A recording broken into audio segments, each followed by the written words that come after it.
টানা বৃষ্টির কারণে বন্যা ও ভূমিধসে বিপর্যস্ত পাকিস্তান। বিদ্যুৎপৃষ্ট হয়ে ভূমিধসের কারণে মৃত ৩৯ জন। শুধুমাত্র খাইবার পাখতুনখোয়াতেই মৃত্যু হয়েছে ২১ জনের। পরিস্থিতি মোকাবিলার চেষ্টা করছে বিপর্যয় মোকাবিলা বাহিনী।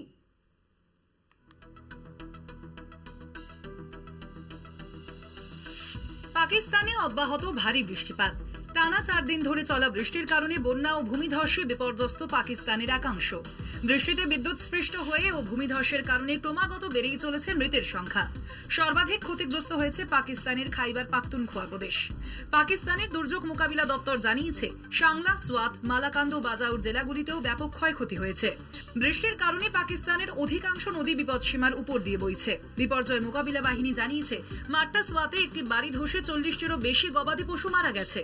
প্রবল বৃষ্টিতে একাধিক জাতীয় সড়কও অবরুদ্ধ হয়ে পড়েছে, যার প্রভাব পড়েছে যান চলাচলে। যোগাযোগ বিচ্ছিন্ন হয়ে পড়েছে একাধিক এলাকার সঙ্গে। পাকিস্তানের প্রধানমন্ত্রী শাহবাজ শরীফ জানিয়েছেন, পরিস্থিতি মোকাবিলার চেষ্টা করছে জাতীয় বিপর্যয় মোকাবিলা বাহিনী। তারা জানিয়েছে, বন্যা বিধ্বস্ত সমস্ত প্রদেশগুলির সঙ্গে যোগাযোগ রাখার চেষ্টা করছে তারা। কলকাতা টিভি।